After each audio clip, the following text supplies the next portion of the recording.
Welcome to The Sober Unicorn. We are a gay-hosted, all-inclusive podcast about sobriety and addiction recovery for the LGBT plus community and all of our allies. I am your host, Holden, and thank you for joining us today. Well, hello, everybody. It's Holden back here again with The Sober Unicorn. I hope everybody's having an absolutely amazing day, and if you're not, I hope your day does get better, and you can always reach out to us here at The Sober Unicorn. Today we have a very special guest with us. Well, all of our guests are special, as I've said before. Some special ed. No, I'm kidding. But this individual I actually met probably within my first week of coming into recovery here in South Florida. Originally, I thought this person hated me. He just has for men, I call it resting bulldog face. But over time, he's actually been a very good fellow and somebody that I've majorly leaned on here in part of my support group. So hello, Chris. How are you? I'm good. How are you, Holden? Doing amazing. Just living my best life here in sunny South Florida. That's all you can do down here. For real. I'm so glad it did not rain last night. I know. Because, anyways, we won't go into details. But I wanted to bring him on. He has a very interesting, unique story. And kind of just share his experience, strength, and hope in his recovery. And so kind of give everybody a little bit of background about yourself. Yeah. So, originally I'm from Northern Virginia, just outside D.C. Parents divorced when I was 2. And I had a pretty rough upbringing. My mom had a revolving door, of different boyfriends, and they were all pretty bad. Physical abuse, mental abuse, emotional abuse, and because of that, at a very young age, I kind of basically discovered what wearing a mask means. When I was at home, it was be seen, not heard, speak when spoken to, and because of that, I was very reserved and quiet. Spent a lot of time in my room, away from everybody. But then when I got to school, I wanted to be loud and boisterous and the center of the attention. And so much so that I would go by a different name. When I was at home, everybody called me Chris, but when I got out with my friends and at school, I went by my last name. Everybody called me Opie. And that was the root of our, not the root of our disease, but you hear chameleon, a mask, and this and that. That's where it started for me, was at such a young age.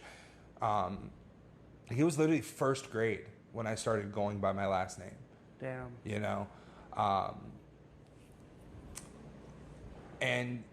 To be honest, I got into using drugs fairly late in life. I drank a little bit in high school, but it was standard high school stuff, I wasn't drinking alcoholically in high school. But I did have a few moments in high school where I blacked out and I wouldn't remember things, or I would wake up and have to ask people what I did or what I said. But the real thing that kicked it off for me was when I got to college. I didn't have that responsibility, or I had responsibility in reality, but I didn't have anybody checking up on me. In high school, when I skipped class, they called my mom and said, Chris isn't in school. College, they don't do that. Yeah. There is no attendance. And if you're not there, so...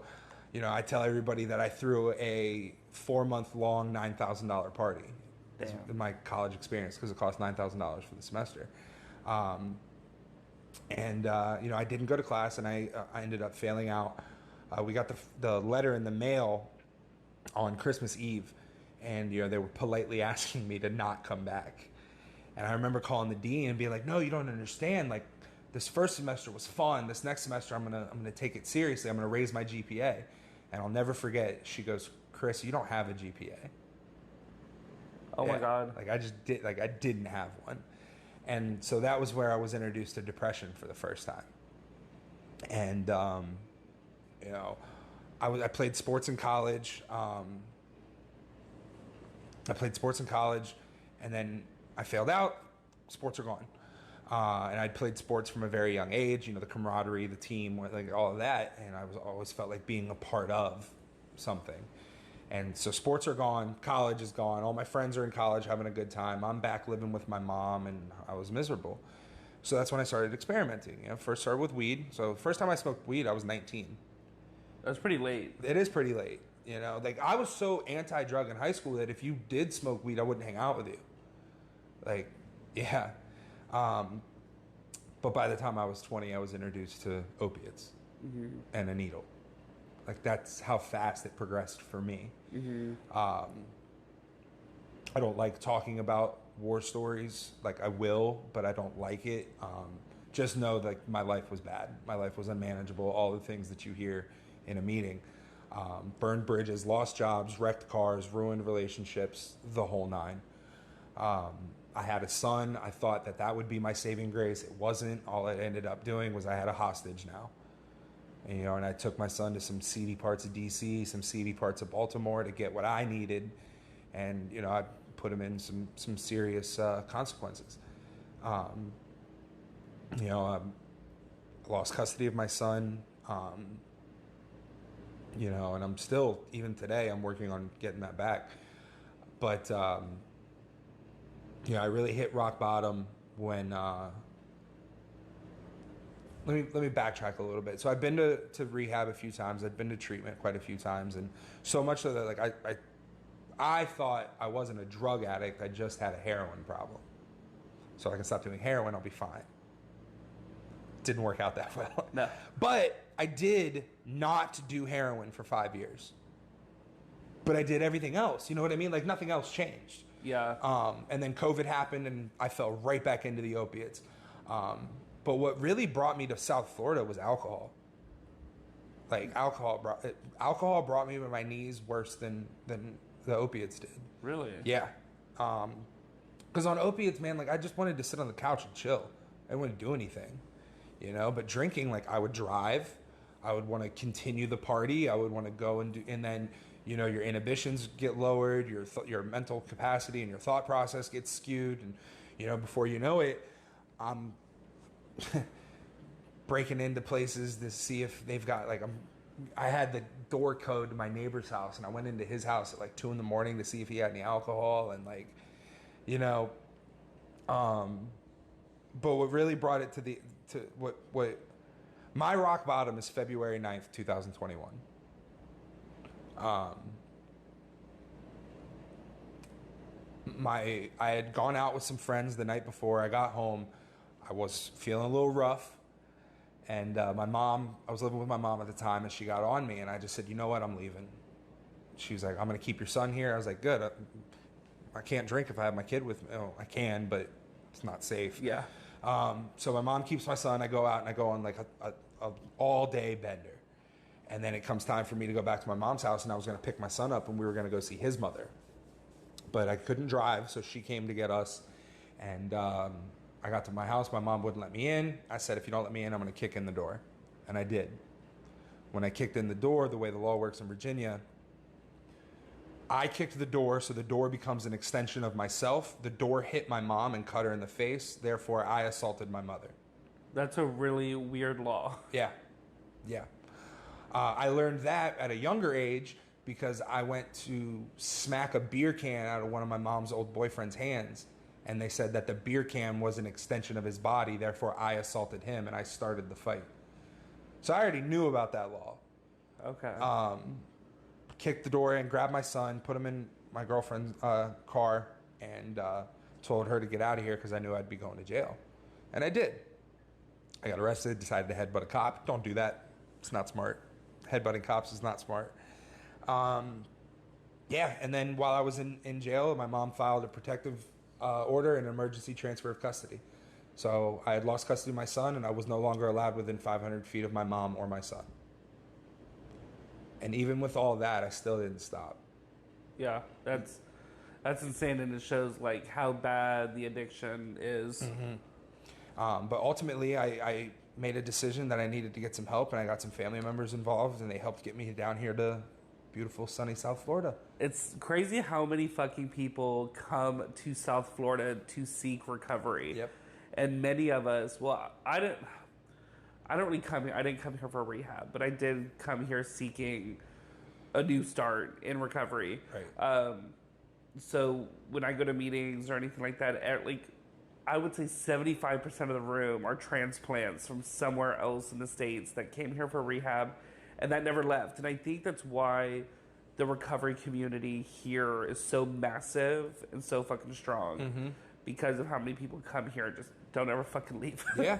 And honestly, 75% might be low. It's very rare you meet someone born and raised in South Florida. There's a couple of them out there, though. But honestly, man, staying in South Florida was the best decision I could have made. You know, I had to make that decision to choose to be away from my son and all that. And, but home didn't feel like home anymore. You know what I mean? Like, I felt like there wasn't anything left for me in Virginia outside of my son and my mom and my brother.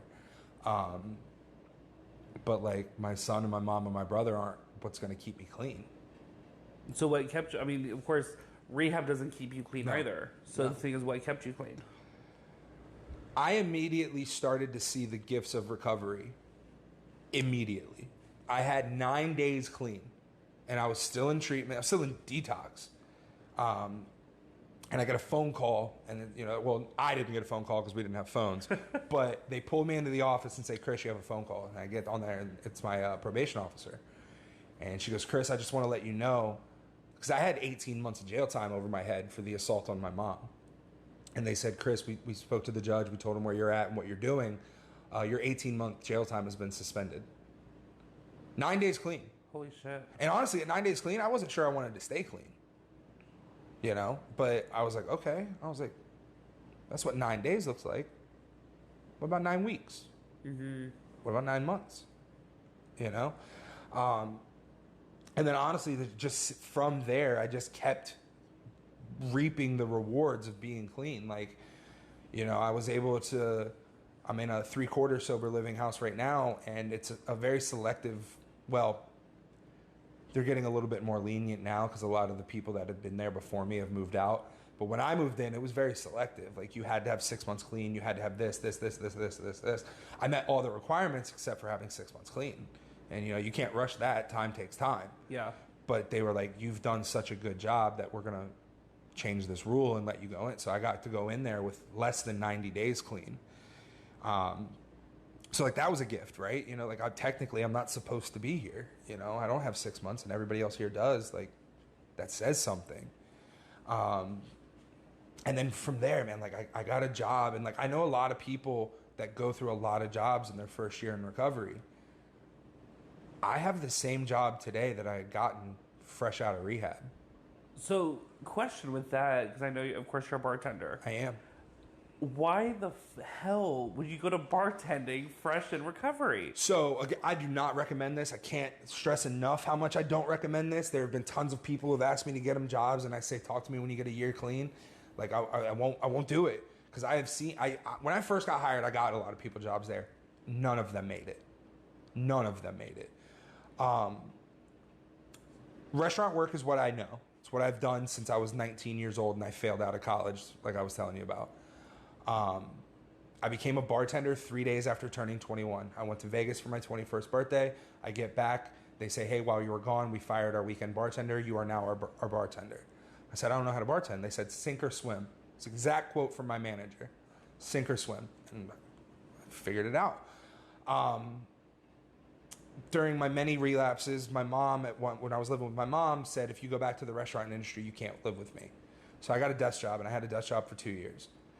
During that time, we had COVID, world gets shut down, my job ends up downsizing, and I had made it through the initial downsizing, but it had tripled my workload, which I think also kind of, like, I'm not going to make excuses. I drank because I wanted to drink, but I think my job stress added into the factor of me drinking. And then finally, I just decided, I didn't even tell the company I quit. I came to Florida for rehab and just didn't show up for work. And, you know, they take our phones, so I'm sure they were, like, trying to call me and whatnot, and phone's going straight to voice. Like, I just disappeared. You're probably not the first person to do that, or the last. No, I don't. Well, the company is still in existence, but my office has been shut down permanently because of COVID, and they downsized again, apparently. But so when I got out of rehab, I even said, I'm not going to bartend. I'm not going to do it. And then this guy who's in my halfway comes home, and he's like, I made $1,000 tonight. And I was like, you're fucking lying. Yeah. I was like, you're lying. And he showed me his money, and I was like, "That's not all from tonight. Like, there's no way." Yeah. And he was like, "You don't believe me? Go apply." You know what? $1,000 a shift, like, Hell run yeah. it. Who Run wouldn't it. do that? By the way, I've worked there a long time. I've never made $1,000 a shift. I still think he's bullshit. I think he's full of shit and lying on it. But I go and I walk in, and the guy asked if I had experience, and I said, "Yeah, I do." And he goes, "I'll go get your new hire paperwork." I never even filled out an application.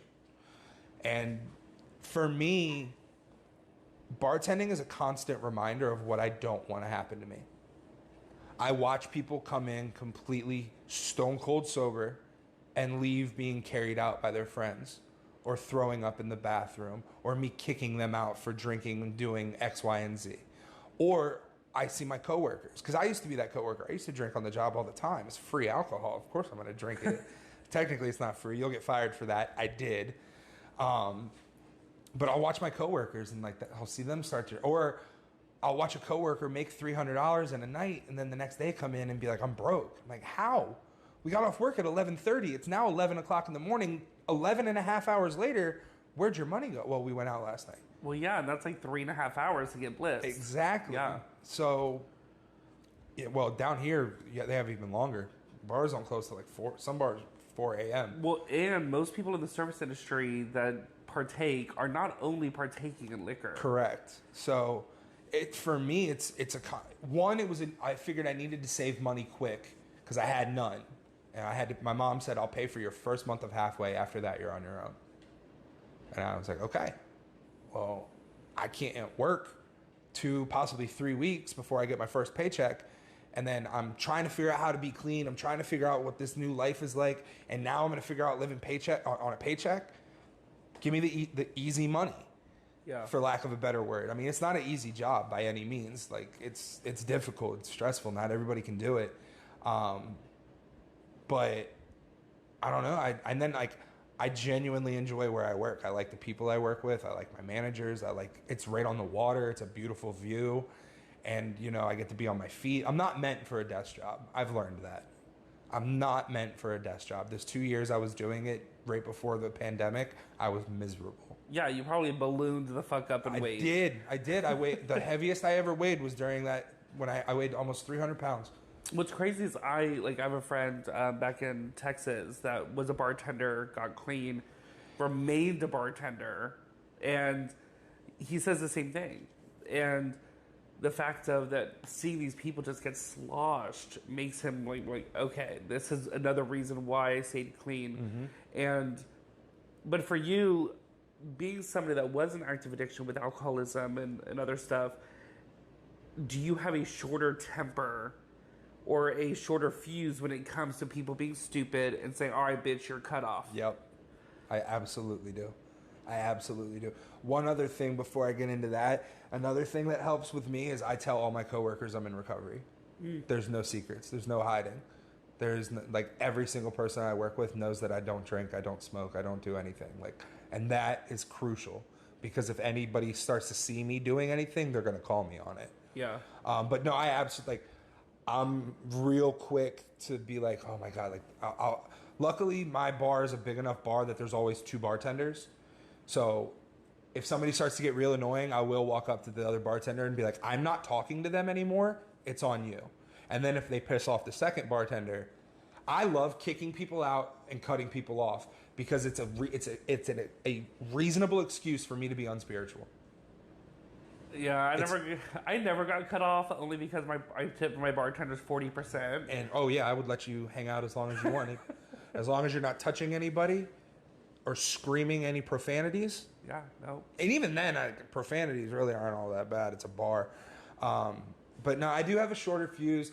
I'm decent. I can put up with some stuff, and I can chalk it up to they're drunk. But I definitely, I do have... Work is the one place that I get angry and I get frustrated. But it's understandable, especially with the environment that you're in. I also work at a high-volume restaurant. Yeah. High in volume. South Florida, dealing with spring breakers, Correct. dealing with tourism, and people that are entitled as fuck. Amen.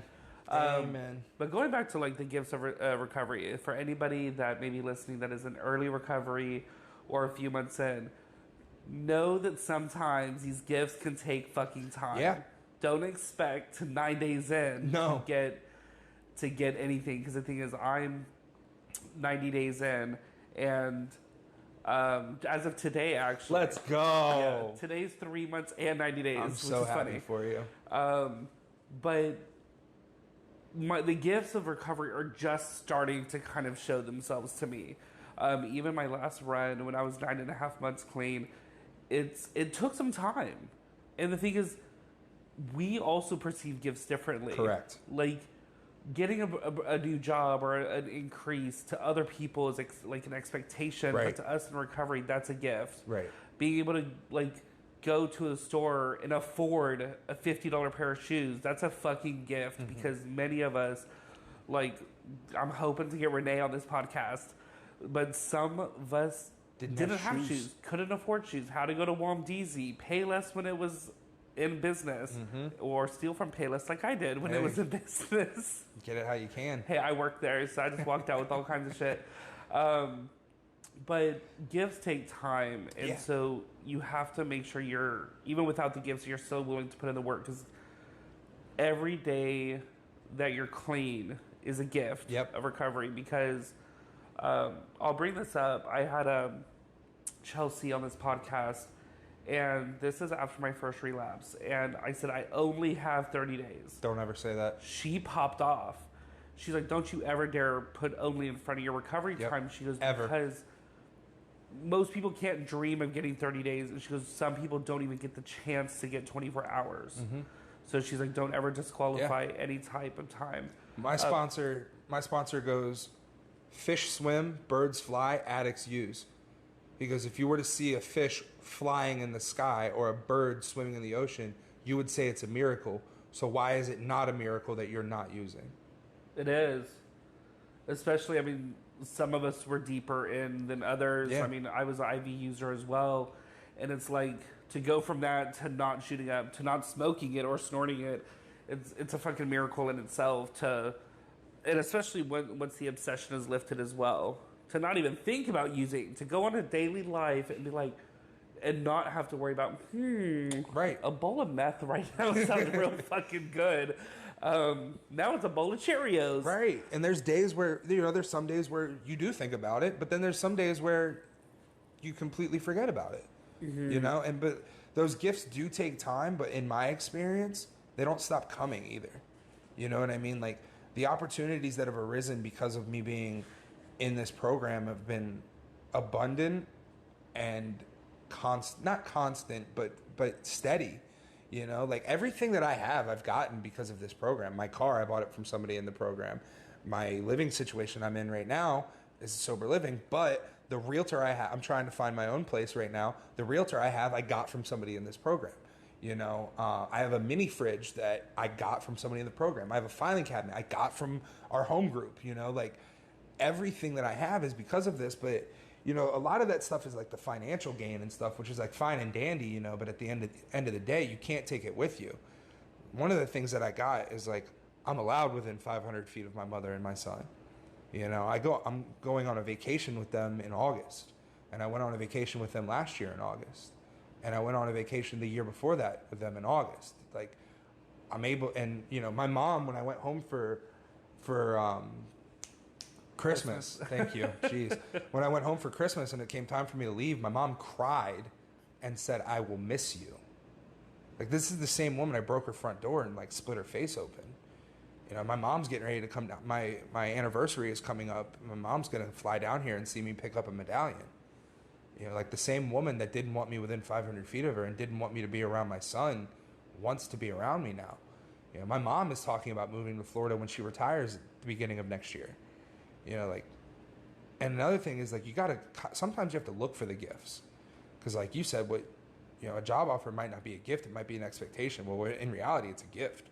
Because there's homeless people out there. There's people with no jobs. There's people with no money. There's people with no homes and no food. And, like, if you want to break it down and be, like, overly grateful, everything can be a gift, right? Like, I'm able to hit this vape. I'm able to pick up my phone and make a phone call. You know, I have food in my fridge. But like, when you get down to it, the things that matter are like, I have peace of mind today. I can sit by myself in a room and not have to feel uncomfortable. You know, I cannot react when somebody does something. And like, for me, that's like, I used to be the person, like, I would snap off on you physically or verbally before you finished saying what you were saying.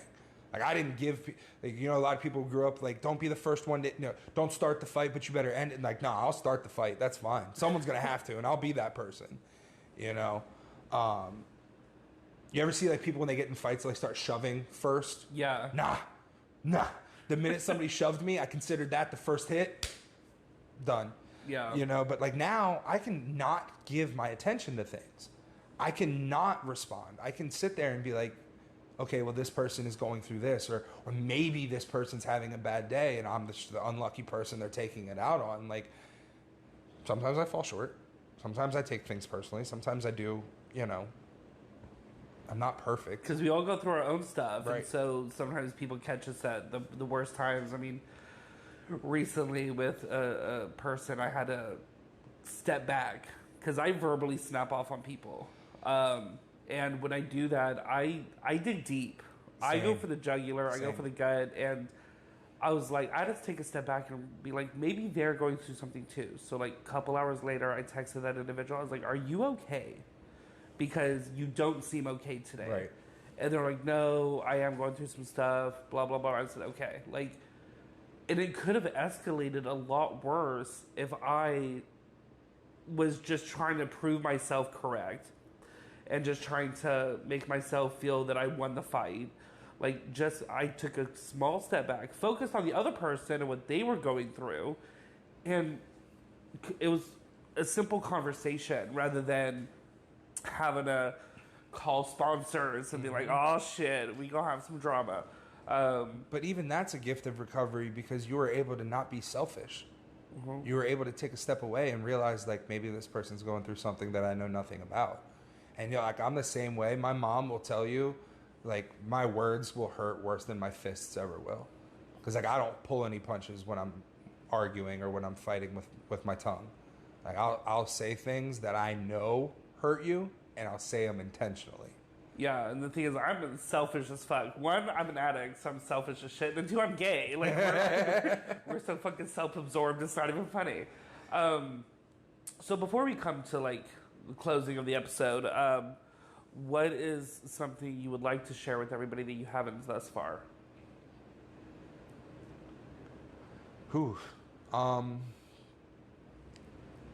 This has been the best experience of my life.